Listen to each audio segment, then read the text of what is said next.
பாலஸ்தீனம் மேலான இஸ்ரேல் ராணுவம் இன அழிப்பு ஆரம்பிச்சு இன்னைக்கு 601வது நாளா இருக்கு. சோ கிட்டத்தட்ட 600 நாட்களை கடந்து இந்த யுத்தம் இன்னும் நடந்துகிட்டு இருக்குது. இந்த 600 நாள் யுத்தத்துல 80,000 காசா அப்பாவிகள் கொல்லப்பட்டிருக்கிறாங்க, ஷஹீதா இருக்கிறாங்க. 1,30,000 பேருக்கு மேல கை கால்களை இழந்து ஊனமாயிருக்கிறாங்க.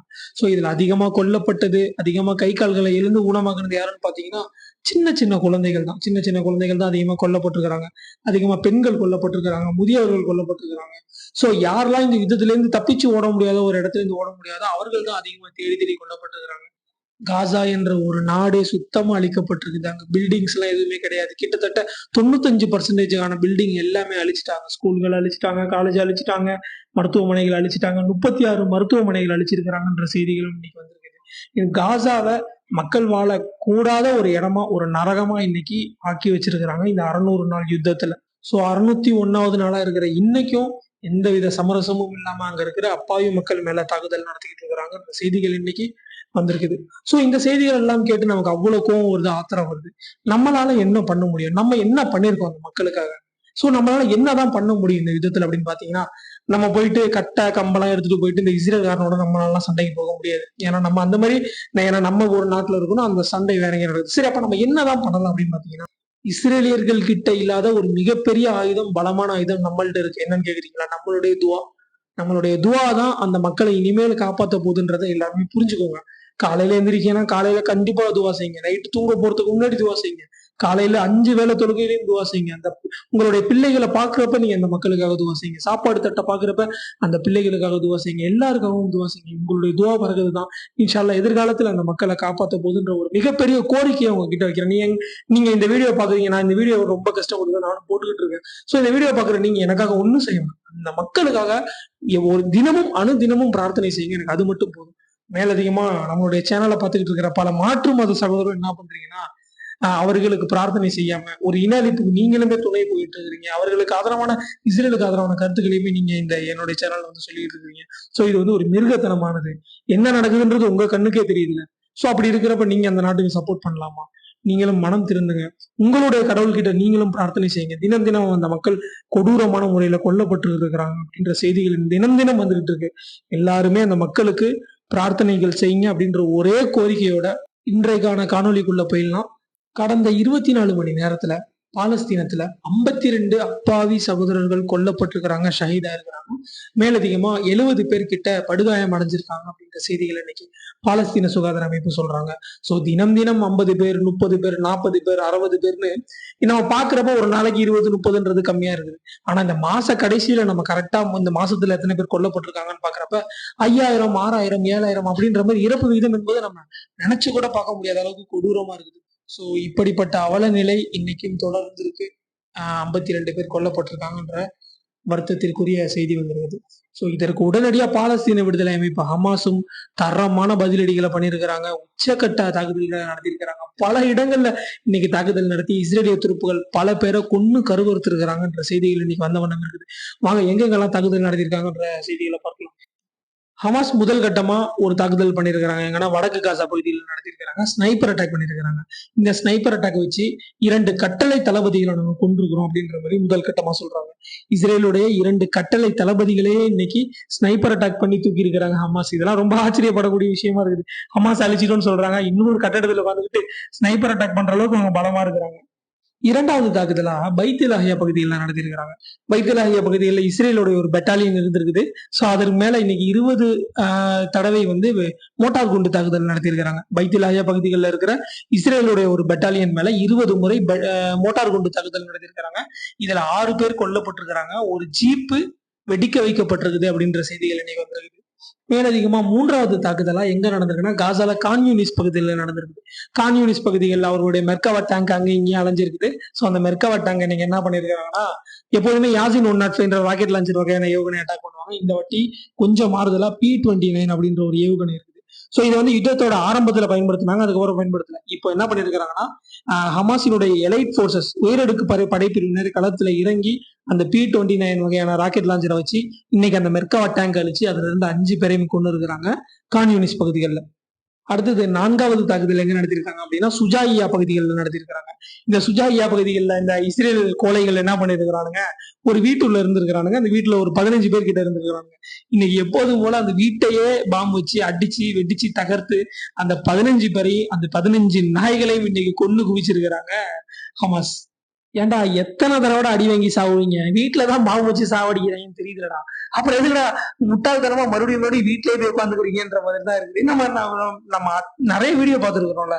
அந்த நிறைய வீடியோல எல்லாமே வீட்டுல வச்சு வெடிக்க வச்சுதான் ஹமாஸ் அழிச்சாங்க. சோ அந்த தாக்குதல் இன்னைக்கும் தொடர்ந்து இருக்கு.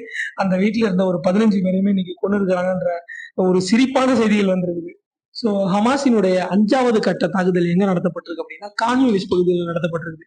கான்யூனிஸ் பகுதிகளில் இந்த இஸ்ரேலுடைய கேரியர் வாகனம்னு சொல்லுவாங்க. கேரியர் வாகனம்னா ஒண்ணு இல்ல, இங்க இருந்து இஸ்ரேல் துருப்புகளை ஒரு இடத்துல இருந்து இன்னொரு இடத்துக்கு கூட்டு போற அந்த நார்மல் வண்டி தான். அதுல கன்ஸ் எல்லாம் எதுவுமே இருக்காது. ஒரு நார்மல் வாகனம் தான். இங்க இருந்து அங்க கொண்டு போற ஒரு வாகனம். இன்னைக்கு அந்த 2 வாகனத்தை யாசின் 105 ராக்கெட் லாஞ்சர்கள் மூலமா அழிச்சிருக்கிறாங்க. என்ன ஒரு கூத்துனா, அந்த ஒரு வாகனத்துல 6 பேர் இருந்தாலும் இன்னைக்கு 12 பேரு கொல்லப்பட்டிருக்காங்கன்ற செய்தி. ஒரு இடத்துல இருந்து இன்னொரு இடத்துக்கு போயிருந்துருக்கானுங்க. டப்புனா ஹமாஸ் வெளியே வந்து பங்கர்ல இருந்து வெளியே வந்து அந்த ட்ரூப்ஸ் வாகனத்தையே 2 வாகனத்தை நீங்க அழிச்சிருக்கிறாங்க. 12 பேர் நீங்க கபருக்குள்ள அனுப்பப்பட்டிருக்காங்கன்ற சந்தோஷமான மனதை நிறைவாக்கக்கூடிய எனக்கு சாப்பிட்ட மாதிரி இருக்குது. எனக்கு வயிறெல்லாம் ஃபுல்லா இருக்குது. இந்த மாதிரி செய்திகளை கேட்கறப்ப அவ்வளவு இனிமையா இருக்குது. எது எப்படி போனாலும் இன்னைக்கும் ஒரு மெர்காவா டேங்க் அளிக்கப்பட்டிருக்குது, 2 ட்ரூப்ஸ் கேரியர் வாகனங்கள் அளிக்கப்பட்டிருக்குது, ஒரு ஜீப் அளிக்கப்பட்டிருக்குது, 2 தளபதிகள் கொல்லப்பட்டிருக்கிறாங்க. இவன் இஸ்ரேல் என்ன சொல்றாங்கன்னா, அந்த 2 தளபதிகளும் அடிபட்டிருக்காங்கன்னு தான் சொல்றாங்க. ஆனா ஹமாஸ் தெளிவா சொல்லிட்டாங்க, அந்த 2 தளபதிகளும் நாங்க ஸ்னைப்பர் வச்சு கொண்டுட்டோம் அப்படின்ற மாதிரி சொல்றாங்க. மேலதிகமா ஒரு மெர்காவா டேங்க் கிட்டத்தட்ட 60 பேர் இன்னைக்கு கொல்லப்பட்டிருக்கிறாங்கன்ற ஒரு சந்தோஷமான மகிழ்ச்சிக்குரிய செய்தி இன்னைக்கு சொல்லியிருக்கிறாங்க. கொஞ்ச நெஞ்ச ஆட்டமாடா ஆடினீங்க, மன்னர் பரம்பரா மண்ணாங்கட்டி பரம்பரான்ற மாதிரி பேசிட்டு இன்னைக்கு 60 பேரை மண்ணிலேயே வச்சு புதைச்சு வச்சிருக்காங்க ஹமாஸ் அப்படின்ற செய்திகள் வந்துருக்குது. ஹமாஸ் பத்தி பேசுறப்ப எனக்கு சில விஷயங்கள் நான் பேசணும்னு நினைச்சுட்டு இருந்தேன். என்னன்னா, நம்ம வீடியோல இருக்கிற பல பேர் என்ன பண்றீங்கன்னா, கீழே வந்து கமெண்ட் பண்றீங்க, ஹமாஸை பத்தி ஹமாஸ் அழிஞ்சிட்டாங்க, ஹமாஸ் இனிமேல் எதுவுமே கிடையாது, நீ பொய்யான செய்திகளை பரப்புறன்னு என்னையே வந்து நிறைய பேர் வந்து ரொம்ப கேவலமா கமெண்ட் பண்றீங்க. அது எல்லாத்தையும் நான் பார்த்துட்டு தான் இருக்கிறேன். ஹமாஸே மொத்தமா அழிஞ்சிட்டாங்க, பாலஸ்தீன் மக்களே இனிமேல் கிடையாது, ஹமாஸே கிடையாது, அப்படி இப்படின்னு ஹமாஸ்ன்றவங்க ஒரு ஆளே இல்லை அப்படின்ற மாதிரி கீழே கமெண்ட் பண்றாங்க. யாருன்னா எல்லாருமே ஒரு மாற்று மத சகோதரர்கள் தான் பண்றீங்க. சோ அவர்கள்கிட்ட நான் ஒரு விஷயம் தெளிவா சொல்றேன். என்னன்னா, நான் ஒரு இஸ்லாமியன், எனக்கு வந்து பொய் சொல்லக்கூடாது அப்படின்ற மாதிரி ஒரு விஷயம் எனக்கு எனக்கு ஒரு கட்டுப்பாடு இருக்குது.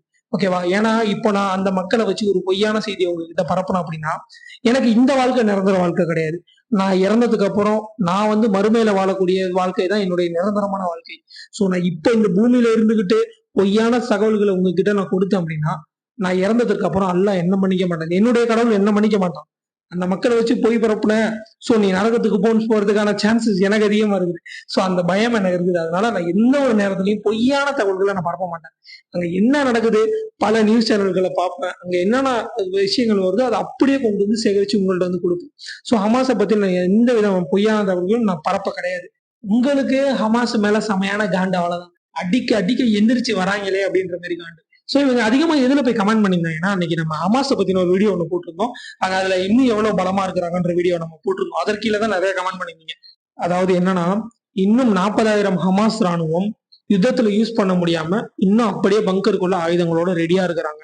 மேலதிகமா அவர்களுடைய ராக்கெட் தொழிற்சாலை இன்னும் அழிக்கப்படாம இருக்குது. இவர்கள் இன்னும் ஸ்னைப்பர்கள், இந்த 40,000 பேர்ல ஸ்னைப்பர்கள் இருக்கிறாங்க, உயரடுக்கு பிரிவு படைப்பிரிவு எலைட் போர்சஸ் இருக்கிறாங்க, துப்பாக்கி சூடு நடத்தக்கூடியவர்கள் அவர்கள் இருக்கிறாங்க, குண்டுகளை வந்து கையாளக்கூடியவர்கள் இருக்கிறாங்க, அப்புறம் மோட்டார் குண்டு தாக்குதல்கள் நடத்தக்கூடியவர்கள், இந்த பாம கையாளக்கூடிய எல்லா ஸ்பெஷலிஸ்ட் ரீஇன்ஜினியரிங் பண்ணக்கூடிய இன்ஜினியர்ஸ் எல்லாருமே இன்னும் 40,000 பேர் ஃப்ரெஷ்ஷா பங்கருக்குள்ள இருக்கிறாங்கன்ற செய்தியை நாங்க சொல்லல, இஸ்ரேலுடைய ஊடகமா இருக்கிற வாலா நியூஸ் ஏஜென்சி சொல்லியிருக்கிறாங்க. சோ அந்த செய்தியை தான் இன்னைக்கு நான் உங்ககிட்ட சொல்றேன். நீங்க என்ன அது கீழே கமெண்ட் பண்றீங்கன்னா, இல்ல ஹமாஸ் அழிஞ்சிட்டாங்க, அதெல்லாம் கிடையாது. இதை யார் இன்னைக்கு சொல்றா அப்படின்னா, மொசாத் இன்னைக்கு இந்த இன்ஃபர்மேஷனை கேதர் பண்ணி இஸ்ரேல லீக் பண்ணிருக்கிறாங்க. ஸோ இந்த விஷயத்தை தான் இன்னைக்கு வாலா நியூஸ் ஏஜென்சி சொல்லியிருந்தாங்க. அதை உங்களுக்கு மேற்கோள் காட்டி தான் அந்த தகவல் நிதி சொல்லியிருந்தாங்க. அதை உங்களால ஒத்துக்க முடியல. ஏன்னா உங்களுக்கு வந்து இஸ்ரேல் பிரச்சனை கிடையாது, பாலஸ்தீன் பிரச்சனை கிடையாது. உங்களுக்கு என்ன பிரச்சனைனா, அங்க முஸ்லீம் கொல்லப்படுறான்ற சந்தோஷம், அவ்வளவுதான். உங்களுக்கு ஒரு எச்சத்தனமான சந்தோஷம். அங்க நீங்க பாலஸ்தீனுக்கு சப்போர்ட் பண்ணல, இஸ்ரேலுக்கு சப்போர்ட் பண்ணல, அது வேற விஷயம். முஸ்லீம்கள் கொல்லப்படுறாங்கன்ற ஒரு ஆனந்தம் தான். எவ்வளவு பெரிய வக்கரமான புத்தி இல்லை உங்களுக்கு எல்லாம். உங்கள் வீட்டுல குழந்தைகள் இல்ல, உங்கள் வீட்டுல அம்மா அப்பா இல்ல, உங்கள் வீட்டுல அக்கா தங்கச்சிகள் இல்லையா? அவர்கள் இந்த மாதிரி இறந்து போனா ஒருத்தவங்க வந்து இனஅழிப்பு செஞ்சாங்கன்னா அவனுக்கு நாங்க சப்போர்ட் பண்றோம், உங்க மனநிலை எப்படி இருக்கும்? சோ அவர்களும் மனிதர்கள் தானே. ஒரு மனிதருக்கு எதிரான ஒரு இன அழிப்பு நடந்துகிட்டு இருக்கு அப்படின்றப்ப நீங்க 2 கண்களையும் மறைச்சுக்கிட்டு அந்த இன அழிப்புக்கு, அதாவது முஸ்லீம் என்ற ஒரே காரணத்திற்காக அவர்களுக்கு எதிராக பேசிட்டு இருக்கிறீங்க எல்லாருமே கமெண்ட் செக்ஷன்ல வந்து. நீங்க எல்லாருமே, நான் என்ன சொல்றேன், நீங்க யாருமே மனிதனே கிடையாது, நீங்க எல்லாமே மிருகங்கள். நீங்க எல்லாம் இஸ்ரேலிய ராணுவம் அந்த கோழைகளை விட நீங்க ரொம்ப மிகப்பெரிய அயோக்கியம் தான் நான் சொல்லுவேன். சோ கொஞ்சமாவது மனுஷனா மாறுங்கடா. கொஞ்சம் எப்போதுமே மிருகமா இருக்காதுங்கடா. முஸ்லீம் முஸ்லீம் முஸ்லீம் முஸ்லீம் கொல்லப்பட்டாலே உங்களுக்கு ரொம்ப சந்தோஷமா இருக்குடா. டேய் வக்கிரமான புத்திடா இது. ரொம்ப ரொம்ப வக்கிரமான புத்தி, ஈனத்தனமான புத்திடா. இஸ்ரேலுக்கு சப்போர்ட் பண்றவன் எவனுமே மனுஷன் கிடையாதுடா முதல்ல. உங்க கண் எதிர்க்க ஒரு இன அழிப்பு நடந்துட்டு இருக்கு. ஆனா அதுக்கு நீங்க என்ன பண்றீங்க? இஸ்ரேலுக்கு சப்போர்ட் பண்ணி கீழே கமெண்ட் பண்றீங்க. நீ வாயை பொத்திட்டு வீடியோ பார்த்துட்டு போக வேண்டியதுதானே. நீ என்னது கீழே வந்து கமெண்ட் பண்ணிட்டு இருக்கிற? இவங்களெல்லாம் பத்தி பேசக்கூடாதுன்னு நினைக்கிறேன். ஆனா நீங்க பண்றது தாண்டா இன்னும் வெறுப்பாகுது. இஸ்ரேலியர்களோட நீங்க மோசமானவங்க. சோ நாய்களோட வேலை குறைக்கிறது அப்படின்ற மாதிரி இதுங்களை நாய்களா நினைச்சிட்டு போயிட வேண்டியதான். சோ நிலவரம் இப்படி இருக்க ஹமாஸ் வச்சு செய்ன்னு செஞ்சுக்கிட்டு இருக்காங்க இஸ்ரேல். அதுல எந்த விதமான மாற்று கருத்தும் கிடையாது. 1000 சொன்னாலும் இதுதான் உண்மை. இஸ்ரேலை வச்சு இன்னைக்கும் செய்ன்னு செஞ்சிருக்கிறாங்க. சரி, இன்னைக்கு இஸ்ரேல் வேற இன்னொரு ஒரு மகா மட்டமான வேலையா பண்ணிருக்கிறாங்க. என்ன அப்படின்னா, ஹூதிகளுடைய சனா ஏர்போர்ட் இன்னைக்கு 4 தாக்குதல் நடத்திருக்கிறாங்க. அதாவது 4 அட்டாக், கொடூரமான அட்டாக்க ஹூதிகள் மேல நீங்க நடத்திருக்கிறாங்க. ஹூதிகளுடைய சனா ஏர்போர்ட் மேல நடத்திருக்கிறாங்க. சோ ஆல்ரெடியே சனா ஏர்போர்ட் மேல தாக்குதல் நடத்தி அந்த ஏர்போர்ட்டை மொத்தமா அழிச்சிருந்தாங்க. கிட்டத்தட்ட 500 மில்லியன் லாஸ் வந்து ஹூதிகளுக்கு ஏற்பட்டிருந்தது. சோ அவர்கள் உடனே அதை 10 நாள்லயே அந்த ஏர்போர்ட்டை கட்டி முடிச்சுட்டாங்க. அது வேற விஷயம். என்ன பண்ணாங்க, மறுபடியும் நம்ம இந்த என்ன பண்ணுவோம், சரி இஸ்ரேல் நம்மள அடிக்கிறான், நம்ம அடங்கிடுவோம் நம்ம நினைப்போம். ஆனா அது அந்த அட்டாக்கு பிறகு கிட்டத்தட்ட 7 முறை இஸ்ரேல் அட்டாக் பண்ணிருக்காங்க. இஸ்ரேலோட விமான நிலையத்தை அட்டாக் பண்ணிருக்காங்க. இந்த நிலையில தான் இன்னைக்கு என்ன பண்ணிருக்காங்கன்னா, 4 கொடூரமான தாக்குதல்களை அங்க சனா ஏர்போர்ட்ல நடத்தி சனா ஏர்போர்ட்டை இன்னைக்கு மொத்தமா அழிச்சிருக்கிறாங்க. சனா ஏர்போர்ட்ல இருந்த கடைசி விமானமும் இன்னைக்கு அழிக்கப்பட்டிருக்கு அப்படின்ற செய்திகள் வந்திருக்கு. சோ ஊதிகள் என்ன சொல்றாங்கன்னா, இதற்கெல்லாம் நாங்க கவலைப்பட போறது கிடையாது. இந்த ஏர்போர்ட் இன்னும் ஒரு 10 நாளா நான் மறுபடியும் கட்டிட தான் போறோம், அது பிரச்சனை கிடையாது. ஆனா இந்த தாக்குதலுக்கான பதிலடி தாக்குதலை உங்களை நான் கண்டிப்பா நடத்துவேன். பாலஸ்தீனத்தை எப்ப நீ விட்டுட்டு போறியோ, பாலஸ்தீனத்துல உள்ள இன அழிப்பை நீ எப்ப நிறுத்துறியோ, எப்ப அங்க மக்களுக்கு சாப்பாடு உணவு கொடுக்குறியோ, அது வரைக்கும் உன் மேல நான் தாக்குதல் நடத்துவேன்ற மாதிரி இன்னைக்கு எஹ்யா சாரி தெளிவா சொல்லிட்டாரு. ஹூதிகளை பத்தி நம்ம சொல்லவே வேணாம். அவர்கள் சொன்னா செய்யக்கூடிய ஆள் தான். இந்த ஏர்போர்ட் அழிஞ்சிருச்சுன்னா இன்னும் ஒரு 10 நாள்ல மறுபடியும் அவங்க கட்டிடுவாங்க. அந்த அளவு ஒரு வீரமிக்கவர்கள், ஒரு விவேகமானவங்க. ஸோ அந்த மாதிரி ஒரு ஆள் வச்சுக்கோங்க. கண்டிப்பா அவங்க கட்டிடுவாங்க, மீண்டு வந்துருவாங்க இதுல இருந்து. இப்படி இருக்கிறப்ப அவங்க தெளிவா சொல்லிட்டாங்க, பாலஸ்தீனத்துல இது நிறுத்தப்படுற வரைக்கும் நான் அவங்கள தாக்குதல் நடத்துன்ற மாதிரி சொல்லிட்டாங்க. என்ன அடிச்சாலும் இந்த பீனிக்ஸ் பேர்டு மாதிரி அவங்க எழுந்து வந்துகிட்டே தான் இருப்பாங்க ஊதிகள் அப்படின்ற சில செய்திகள் இன்னைக்கு வந்திருக்குது. எது எப்படி போனாலும் பாலஸ்தீனம் வெற்றி பெற வேண்டும், பாலஸ்தீனம் சுதந்திரம் அடைய வேண்டும். மேலதிகமான தகவல்களோட இன்னொரு காணொலி வந்து சந்திக்கிறேன். நம்மளுடைய சேனலை சப்ஸ்கிரைப் பண்ணாதவங்க பண்ணிக்கோங்க. தொடர்ந்து உண்மை தகவல்களை தெரிந்து கொள்ளுங்க. அஸ்ஸலாமு அலைக்கும் வரஹ்மத்துல்லாஹி வபரகாத்துஹு.